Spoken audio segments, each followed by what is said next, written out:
Hello and welcome to What the Just Happened Today, your essential guide to the daily shock and awe in national politics. I'm Joe Amditis. Let's get to it.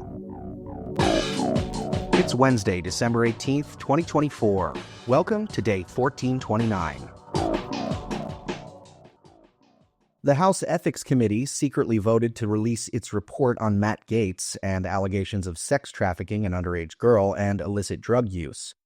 The report is now expected to be made public as soon as this week, after the final votes of the 118th Congress, but before lawmakers head home for the holidays.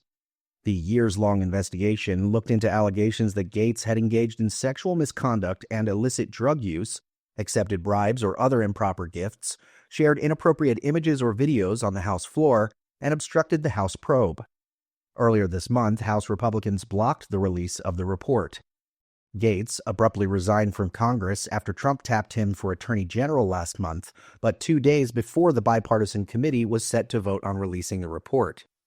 Gaetz said, "It's embarrassing, though not criminal, that I probably partied, womanized, drank, and smoked more than I should have earlier in life," adding, "I live a different life now." Meanwhile, Trump suggested that Liz Cheney could be in a lot of trouble following a report by House Republicans that accuses her of witness tampering while serving on the January 6th committee, which investigated Trump's attempts to overturn the 2020 election.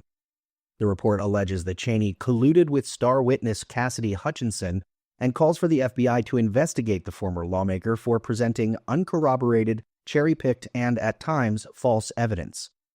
Hutchinson is the former Trump White House staffer who testified before the January 6th committee about the attack on the Capitol, including that Trump knew some of his supporters were armed when he directed them to march on the Capitol. Barry Loudermilk, the Republican chairman of the House Administration Oversight Subcommittee, wrote in the report, "Until we hold accountable those responsible and reform our institutions, we will not fully regain trust." Cheney, meanwhile, defended her work and called the report a malicious and cowardly assault on the truth. Moving on, Elon Musk directed House Republicans to kill Speaker Mike Johnson's bipartisan spending package that would prevent a government shutdown.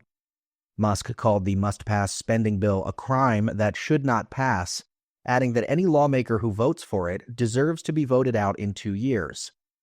Earlier this week, the House and Senate agreed to extend government funding until March and allocate more than $100 billion in relief for disaster victims and farmers. Under the House's 72-hour review rule, the earliest a final vote could occur is Friday night, which would delay a Senate vote until late Friday or early Saturday. If Congress fails to pass the bill by Friday night, the government will shut down. With many Republicans expected to oppose the measure following Musk's pressure, Johnson may need to use a process called suspension, requiring a 2/3 majority in the House. To avoid a shutdown, this approach would require significant Democratic support. Trump, meanwhile, said he is totally against the stopgap spending package and instead wants Congress to couple the temporary funding bill with raising the debt ceiling. Meanwhile, the Federal Reserve cut interest rates by a 1/4 point to a range of 4.25% to 4.5%, but signaled that it would make fewer rate cuts next year. Fed officials now expect to make 2 rate cuts in 2026 and 1 in 2027. Over the longer term, the committee sees the neutral rate at 3%. Although inflation has slowed from a peak of more than 9% in June of 2022, policymakers now expect inflation to end 2025 at 2.5%, well above their 2% target. Moving on, the Senate passed an $895.2 billion defense policy bill that bans gender-affirming care for transgender minors of service members. The annual National Defense Authorization Act, which sets the policy agenda and authorizes funding for the DoD annually, was approved with a vote of 85 to 14. 11 Democrats and 3 Republicans voted against the measure. House Speaker Mike Johnson refused to bring the bill to the House floor without a provision preventing the military's health care plan for service members from covering medical interventions for the treatment of gender dysphoria, adding that procedures that could result in sterilization may not be provided to a child under the age of 18. It now heads to Biden, who is expected to sign it into law. And finally, the Supreme Court will decide the constitutionality of a law that would effectively ban TikTok unless the company divests from Chinese ownership.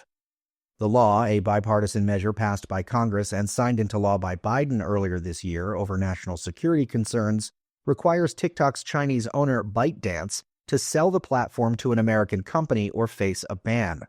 The court will hear oral arguments on January 10th, 9 days before the law is slated to take effect.